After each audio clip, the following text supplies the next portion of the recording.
तेरे जाने का गम और न आने का गम, फिर जमाने का गम क्या करे। राह देखे नजर रात भर जाग कर, पर तेरी तो खबर ना मिले। बहुत आई गई यादें, मगर इस बार तुम ही आना। इरादे फिर से जाने के नहीं लाना, तुम ही आना।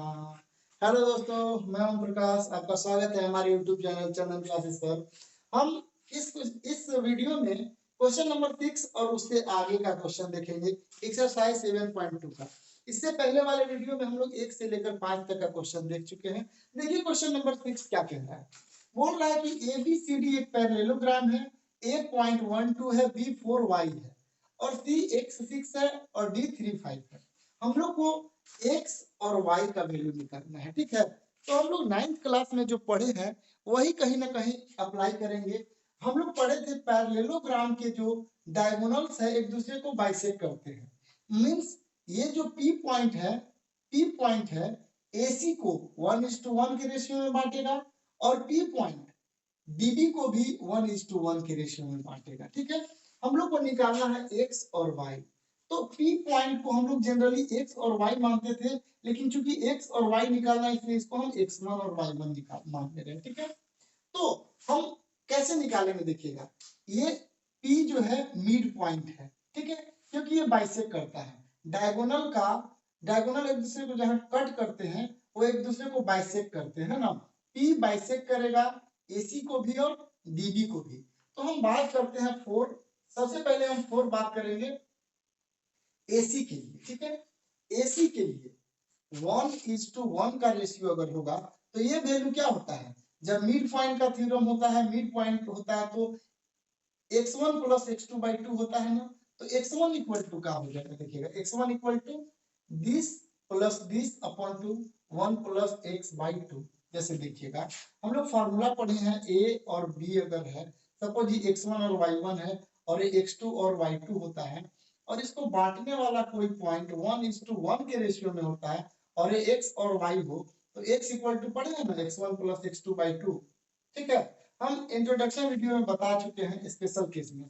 और y = y1 + y2/2 होगा, है ना। तो देखिएगा कैसे हम करेंगे। x = x1 क्या होगा 1 + x/2, x1 का वैल्यू आ गया।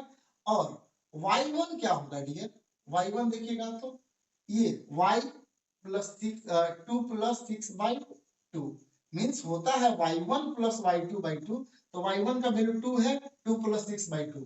तो y1 क्या आ गया डियर हमारा 2 + 6 8/2 दैट इज 4, ठीक है। तो ये हमारा y1 का वैल्यू मींस पॉइंट P किसके अकॉर्डिंग, AC के अकॉर्डिंग हम चले हैं। AC को बाइसेक्ट कर रहा है P, तो ये हो गया 1 + x/2 और x का वैल्यू हो गया और y का वैल्यू क्या आया 4 आया, ठीक है। अब हम चलते हैं 4BD। देखिए BD भी एक डायगोनल है, ठीक है। तो BD और AC एक दूसरे को बाइसेक्ट करेंगे तो ये 1:1 का रेशियो में आएगा। अब इसके लिए 4BD के लिए देखिएगा x1 क्या हो जाएगा, x1 = x1 + x2/2 होता है ये वाला पॉइंट। तो ये है हमारा 3 + 4/2, ठीक है। तो आया हमारा 7/2। नाउ y1 क्या हो जाएगा डियर, तो y1 + y2/2 means 5 + y/2 means y1 = ये हमारा इसके लिए पॉइंट P हो गया 7/2 और 5 + y/2। हमारा टारगेट क्या है, हमारा टारगेट है x और y का वैल्यू निकालना ना। तो देखिए एक बार P पॉइंट जो है वो आया 1 + x/2 मींस x का कोऑर्डिनेट ये आया और इसमें x का कोऑर्डिनेट x, तो दोनों तो सेम आएंगे ना, y का कोऑर्डिनेट सेम होगा। तो अकॉर्डिंग टू क्वेश्चन के हिसाब से ये पॉइंट और ये पॉइंट सेम होंगे, क्योंकि देखिए AC का और BD का दोनों का मिड पॉइंट P कोई डिफरेंट पॉइंट तो है नहीं, दोनों का सेम है। तो 1 + x किसके इक्वल होगा 1 + x/2 इक्वल होगा 7/2 के, ठीक है। और 4 किसके इक्वल होगा 5 + y/2 के, y 5 + y/2 के, ठीक है। तो 1 + x = 7/2 इंटू 2 हो जाएगा, ये 2 उधर गया तो 2 2 कैंसिल, 1 + x = 7, x = 7 - 1, x = हो गया 6, ठीक है। अब यहाँ y का वैल्यू निकालेंगे तो 4 × 2 = 5 + y, 8 = 5 + y, 8 - 5 = y, y = 3, ठीक है। तो ये पॉइंट आ गया 6 और x का वैल्यू फाइनल आ गया, x का वैल्यू 6 आंसर हो गया और y का वैल्यू क्या आ गया 3। देयरफॉर हम फाइनली लिखेंगे, finally x = 6 and y = 3, this is the answer. तो हमारा वैल्यू आ गया, x का वैल्यू 6 और y का वैल्यू 3। देखिए हम लोग एक अप्लाई किए हैं, पैरेललोग्राम का जो डायगोनल होता है दूसरे को बाइसेक्ट करता है, और बाइसेक्ट करता है तो 1:1 का रेशियो में होगा। तो AC के अकॉर्डिंग भी P का वैल्यू निकाले और BD के अकॉर्डिंग भी P का वैल्यू निकाले, और AC का x1 और BD का x1 को इक्वेट किए, AC का y1 और BD का y1 को इक्वेट किए, वैल्यू हमारा y और x दोनों का आ गया बहुत ही आसानी से। क्वेश्चन नंबर 7 बोल रहा है AB एक डायमीटर है, देखिएगा AB एक डायमीटर है जिसमें B का कोऑर्डिनेट दिया हुआ है 1 4 और सेंटर का कोऑर्डिनेट, सेंटर को कुछ भी मान लीजिए, P मान लेते हैं, P का कोऑर्डिनेट दिया हुआ है 2 - 3, तो बोल रहा है A का कोऑर्डिनेट क्या होगा। तो जनरली हम लोग x1 y1 मानते थे, ये x2 y2 कहलाता है और ये x और y कहलाता है। अब रेशियो क्या होगा आप बता सकते हैं, बिल्कुल आप बता सकते हैं। देखिए ये सेंटर है, ठीक है, P सेंटर है, तो सेंटर इधर जितना होगा उतना ही इधर होगा, ठीक है, इक्वल, ये इसके लिए ये भी रेडियस ये भी रेडियस, तो 1:1 के रेशियो में ये लोग डिवाइड करेगा। तो 1:1 के रेशियो में जब डिवाइड करता है तो उसका बहुत ही आसान फार्मूला होता है, ठीक है। तो since m1 m2 equal to क्या है डियर 1:1 है ना, 1:1 है ना, तो इसको x1 और y1 बोलेंगे, इसको x2 और y2 बोलेंगे, इसको x और y बोलेंगे, ठीक है। तो x इक्वल टू क्या होता है x1 + x2/2 और y इक्वल टू होता है y1 + y2/2, ठीक है। हमको x1 और y1 का वैल्यू निकालना है।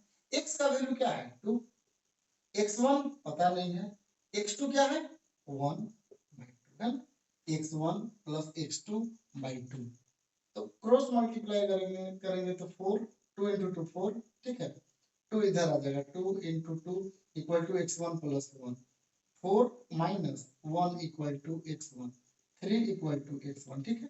और y x1 का वैल्यू आ गया, एक आंसर हमारा आ गया ना x1 का, y कितना है हमारा -3, y1 क्या होगा तो y1 ही है, प्लस y2 4 है अपॉन 2, क्रॉस मल्टीप्लाई करो, -3 × 2 = y1 + 4, और -6 - 4 = y1, मींस y1 = -10 आया, ठीक है, y1 का वैल्यू। देयरफॉर पॉइंट ए क्या है x1 और y1 जो आया है हमारा कितना 3 और -10, ठीक है, यही पॉइंट ए आया 3 और -10, ठीक है। तो इस तरह से हम लोग बहुत आसानी से क्वेश्चन को बना पा रहे हैं। क्वेश्चन नंबर 8 देखिए क्या बोल रहा है, ए और बी दो पॉइंट है, इनके बीच कहीं पॉइंट पी है, ठीक है, एग्जैक्ट बीच में नहीं है कहीं पर है, और इस तरह है कि AP = 3/7 AB है, AP क्या है 3/7 ऑफ AB के इक्वल है। तो हमसे बोल रहा है कि पॉइंट P आखिर क्या होगा। तो सबसे पहले अगर रेशियो पता हो जाता तो हम आसानी से इसको निकाल सकते थे। तो देखिए AP/AB का बात अगर करें, AB को इधर ले लीजिए, AP/AB = 3/7, मींस AP अगर 3 है और AB 7 है, तो AP यहाँ से यहाँ अगर 3 है और टोटल 7 है तो ये क्या होगा 4 होगा, 3:4 तभी 7 होगा। तो हमको रेशियो पता चल गया M1:M2, कितना M1 है, M1 3 है और M2 4 है, पता चल गया। तो नाउ x = आराम से निकाल सकते हैं, x = M1x2 किसके लिए 4p के लिए हम बात करते हैं, x = वही हमको निकालना है ना p का दोनों point, M1x2 + M2 x1 upon m1 plus m2, ठीक है।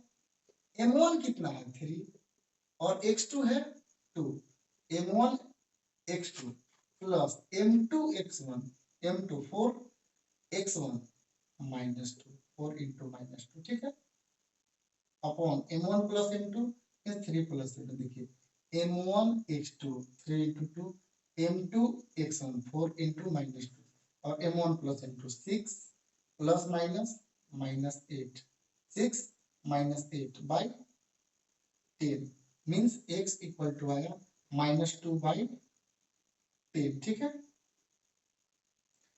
6 -8 -2/10 that is equal to x equal to -1/5 आया है ना। x इक्वल टू हमारा माइनस सॉरी ये m1 प्लस m2 m1 की जगह पर 3 और m2 की जगह पर हमारा कितना है 4 है ना डियर। तो 3 प्लस 4 क्या हो जाएगा 7 होगा। तो फाइनल यहाँ 7 होगा मीन्स -2/7 आ गया। x का वैल्यू -2/7 हो गया। और इसी तरह हम y निकाल सकते हैं m1/2 प्लस m2/1 और m1 प्लस m2। y का वैल्यू देखिएगा m1 का वैल्यू हमारा 3 है और y2 -4 है ना। m1/2 प्लस m2 4 है और y1 क्या है dear -2 bye m1 plus m2 मतलब 3 प्लस 4 है ना। m1 3 और m2 4 y इक्वल टू क्या है -12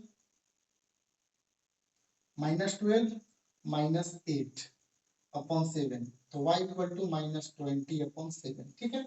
देयरफॉर p क्या है x और y मींस x का वैल्यू क्या है -2/7 एंड -20/7।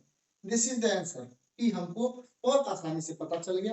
अगला क्वेश्चन देखते हैं डियर। क्वेश्चन नंबर 9 देखिए बोल रहा कि a और b दो पॉइंट्स हैं और इसको 4 इक्वल पार्ट्स में बांटने वाले तीनों पॉइंट्स का कोऑर्डिनेट आपको बताना है, ठीक है। तो सबसे पहले हम a और b लिख लिए, उनका कोऑर्डिनेट -2 2 और 2 और 8 है। अब यहाँ पर हम लोग को 4 इक्वल पार्ट्स में बांटना है इसको। तो एक पार्ट, दो पार्ट, तीन पार्ट और चार पार्ट, 3 पॉइंट्स इस पर दे दिए जो 4 इक्वल पार्ट में बांट रहा है 1 2 3 4। अब आप देख सकते हैं जब टोटल पार्ट्स 4 हैं तो यहाँ p का अगर पॉइंट निकालना है तो हमको पता होना चाहिए इसका रेशियो किस रेशियो में डिवाइड कर रहा है। तो जाहिर सी बात है 4 पार्ट का इधर कम नजर आ रहा है इधर ज्यादा नजर आ रहा है। तो इस साइड में 1 होगा और इस साइड में 3 होगा। तो हम बोल सकते हैं कि m1 is to m2 1 is to 3 हो जाएगा है ना। तो 4p पॉइंट 4p के लिए m1 is to m2 क्या होगा m1 is to m2 equal to 1 is to 3 means m1 का 1 होगा m2 का 3 होगा, ठीक है। और x1 y1 तो ये जान ही रहे हैं एंड वाला होता है x1 y1 और ये x2 और y2 होगा। और हम लोग फार्मूला जानते हैं x इक्वल टू होता है m1 x2 plus m2 x1 upon m1 plus m2 है ना। x इक्वल टू फार्मूला इस पॉइंट p के लिए बात हो रहा है ना।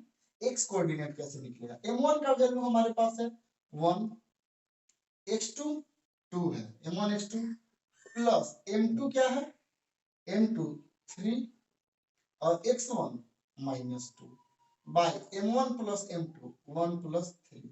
तो x इक्वल टू क्या आ गया dear 2 minus 6/4 that is x equal to final क्या हो गया -4/4 दैट इज 1 मींस x का वैल्यू आ गया हमारा 1, ठीक है। 1 नहीं आया -1 आया क्योंकि ये माइनस लगा हुआ है। इसी तरह हम लोग y निकाल सकते हैं।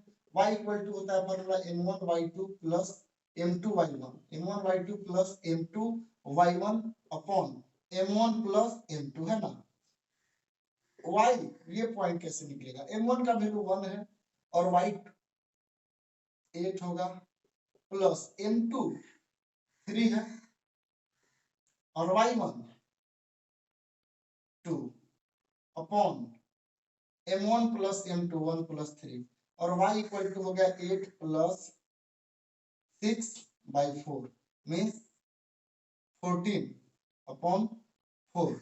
अगर डिवाइड करेंगे तो आएगा y इक्वल टू 7/2। तो 7/2 आ गया।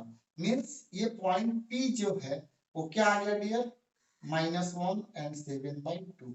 तो हम यहाँ लिख सकते हैं -1 7/2 एक पॉइंट आया। अच्छा Q के लिए बात करें, चूंकि इक्वल पार्ट्स में डिवाइड किया है तो टोटल 4 पार्ट्स है, तो 2 पार्ट्स इधर होगा 2 पार्ट्स इधर, तो 2:2 आखिरकार कैंसिल होके क्या हो जाएगा 1:1 हो जाएगा। इस केस में हम लोग बहुत आसानी से निकाल सकते हैं क्या चीज, Q का वैल्यू। Q के लिए देखिएगा 4Q, अब बात करते हैं हम लोग 4Q। Q के लिए देखिए क्या हो जाएगा, x इक्वल टू, ये तो स्पेशल केस आ गया ना, जब 1:1 रेशियो होता है तो हम लोग डायरेक्ट फार्मूला एक लगाते हैं, x equal to x1 plus x2/2। ये मिड पॉइंट वाला केस आ गया जो हम प्रूव करवाए थे, फार्मूला भी बताए थे। x इक्वल टू x1 क्या है हमारा -2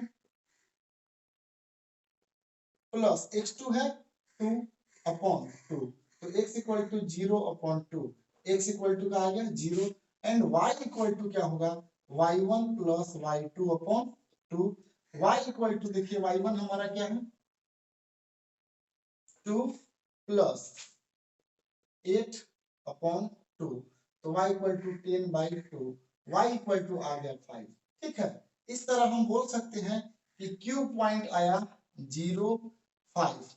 अब इसके लिए अगर R के लिए बात करें तो R का रेशियो इस साइड में 3 पार्ट है, इस साइड में 1, तो 3:1 कर सकते हैं हम लोग ना।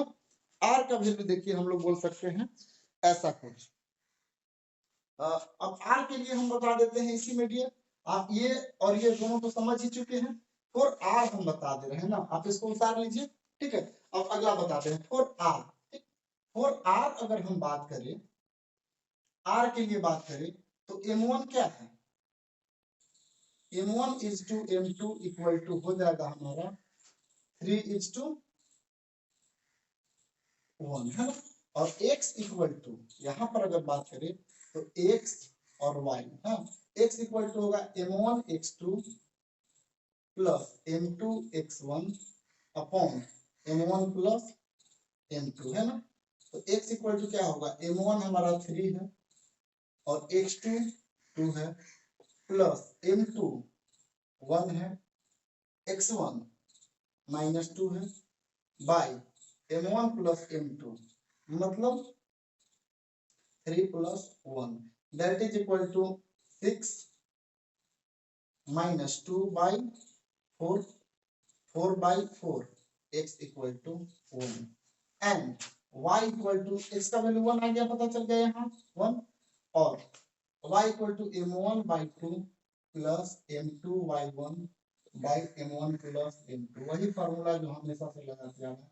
M1 क्या है 3/2, 3 into 8 plus M2 1/1, 1 into 2 by M1 plus M2, मतलब 3 प्लस 1, y इक्वल टू क्या होगा 24 प्लस 2/4 दैट इज 26/4। अगर डिवाइड करेंगे तो आएगा 13/2, तो y इक्वल टू पता चला 13/2। इसको पॉइंट में भी लिख सकते हैं लेकिन इतना ही छोड़ दीजिए फिलहाल।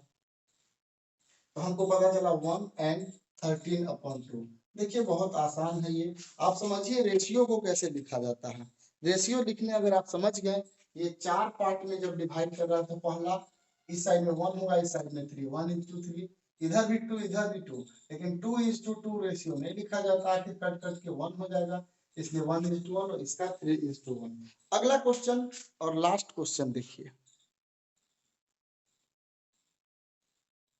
लास्ट क्वेश्चन देखिए, क्वेश्चन नंबर 10 बोल रहा है कि ए बी सी डी, ये जो पॉइंट्स दिए हुए हैं ये एक रोम्बस के पॉइंट्स है। रोम्बस जानते हैं ऑल साइड्स इक्वल होते हैं, और बोल रहा है इसका एरिया कितना होगा। ठीक है, तो अब एरिया के लिए हम लोग तो कोई फार्मूला वैसा यहाँ पर अप्लाई करने के केस में नहीं है, बट हम लोग को हिंट्स में यहाँ दिया हुआ है कि area of rhombus equal to होता है, एरिया इक्वल टू होता है 1/2 d1 into d2, means diagonal के प्रोडक्ट वो अगर 2 से डिवाइड कर देते हैं तो हम लोग को एरिया पता चल जाता है। ठीक है, तो हम आसानी से वही फार्मूला अप्लाई करेंगे, d1 निकालेंगे, d1 हमारा ये है, ठीक है, AC, तो एसी हम लोग डिस्टेंस फार्मूला से निकाल सकते हैं। बोल रहा है कि एरिया निकालिए इस रोम्बस का ना, तो रोम्बस का एरिया 1/2 d1 into d2 होता है। तो वही हम लोग फार्मूला जो पढ़े हैं x2 minus x1 का होल स्क्वायर डिस्टेंस फार्मूला से, यहाँ से यहाँ एसी के लिए x2 minus x1 -1 -3 का whole square plus y2 minus y1 4 minus 0 का होल स्क्वायर। तो AC इक्वल टू क्या हो जाएगा 16 -1 -3 -4 का स्क्वायर 16 4 का स्क्वायर 16 इक्वल टू 32। 32 को अगर आप बाहर निकालेंगे, देखिए प्राइम फैक्टराइजेशन करिए, ऐसे निकाला जा सकता है। ऐसे तो 4√2 होगा, बट आप देखिए 4√2 क्यों हुआ। 2 से 16, 2 से 8, 2 से 4, 2 से 2, फिर 2 से ऐसा कुछ ना। तो इसको अगर हम अंडर रूट में लिखना चाहेंगे, क्योंकि 32 अंडर रूट में है 2 2 2 2, कितने 2 हो गए 6 हो गए, 1 2 3 4 5 6 2 हो गए ना। तो 2 के बदले 1 बाहर निकल सकता है, इन 2 के बदले 1 बाहर निकल सकता है, और अंदर कितना बचा 4 बचा। मीन्स 4 रूट सॉरी यहाँ लग रहा है कहीं 1 2 3 4 5 ही होगा ना, 6 नहीं हो पाएगा, ये 5 ही रहेगा बाहर में। ठीक है, ये तो 1 बार में हो जाएगा। तो ऐसा अगर आप देखेंगे 2 3 4 5 है, 5 ये 2 के बदले 1 आ गया, ये 2 के बदले 1 आ गया, अंदर क्या बच गया 2 बचा ना। तो 4√2 हमारा आ गया ना फाइनल। ठीक है, एक आया AC 4√2। इसी तरह हम लोग को निकालना होगा DB, तो DB भी उसी फार्मूला पर अप्लाई होगा। Under root x2 minus x1 4 minus minus plus 2 का होल स्क्वायर प्लस 5 प्लस 1 का whole square that is equal to 6 का स्क्वायर 36 और 6 का स्क्वायर ये भी 36 होगा। फाइनली 72 आया, 72 डीबी का वैल्यू आया वो, लेकिन अंडर रूट में आया है। देखते हैं, निकालने का कोशिश करते हैं, जितना निकल पाएगा उतना अच्छा बात है। 72 वैसे एक बात क्लियर है, ये आएगा 6√2, लेकिन कैसे आएगा सो देखिएगा। 2 से 36, 2 से 18, 2 से 9, फिर 3 से 3 बाद में। इसको मीन्स हम लिख सकते हैं रूट के अंदर 2 2 2 3 3 है ना। 2 के बदले 1 बाहर निकालेंगे, इन 2 के बदले 1 बाहर निकालेंगे, √2 से मतलब 6√2 लिख सकते हैं हम इसको। तो ये हमारा आ गया। ठीक है, देख रहे हैं आप लोग कैसे निकाला जाता है ना, ध्यान से समझिएगा चीजों को। 6√2 आया। Now area of rhombus ABCD equal to 1/2 d1 into d2 होता है ना।